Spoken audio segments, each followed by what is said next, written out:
PWD in terms of their social and emotional support.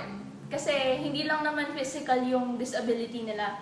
Kapag kunyari, meron kang kakulangan sa iyong bahagi ng katawan, maaaring makababa ito ng self-esteem. Kaya isa sa mga pwedeng gawin ng gobyerno ay bigyan sila ng suporta dito sa ganitong aspect para naman magkaroon sila ng opportunities para sa pagiging independent in the future.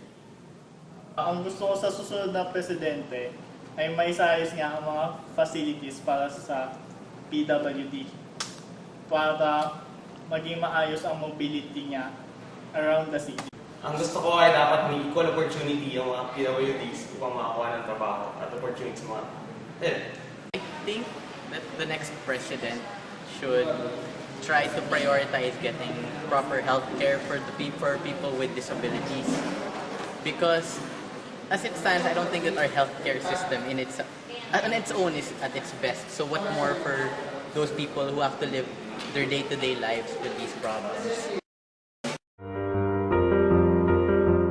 Because of the prevalence of poverty in the Philippines, not all PWDs may be able to afford prosthetic appliances such as wheelchairs, hearing aids, and the like. With this, we would like the next president to make these things affordable because we believe that these are crucial for PWDs to live independently in their daily lives. This is just the first step, however. We think that medical and healthcare services must also be made affordable and accessible to PWDs all over the country. Employment of PWDs is crucial for our handicapped fellow men to be able to live independently. It is needed for them to not be solely dependent on the allowances given by the government, and in order to avoid being taken advantage by companies, government agencies should offer training programs so PWDs would be qualified for their employment and not be employed only to fulfill a company's social responsibility. Because some PWDs may see themselves as different from other people, they may tend to have a more negative outlook in life.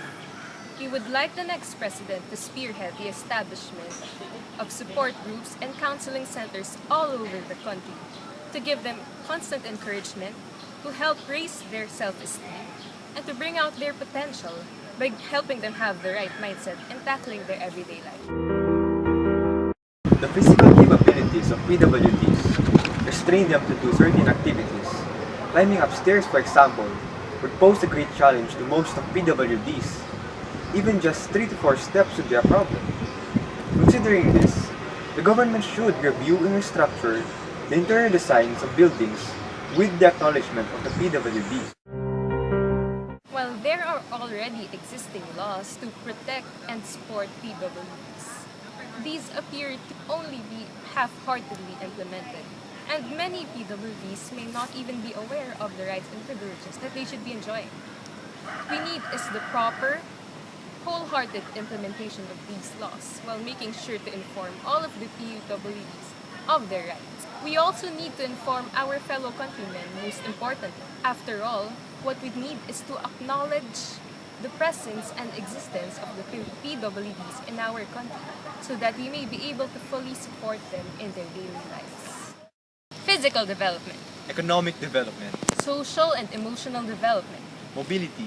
and awareness and proper implementation of laws. These are 5 main points we would like the next president to consider for the PWDs in our country. How about you? What would you like the next president to do for our PWDs? Think about it.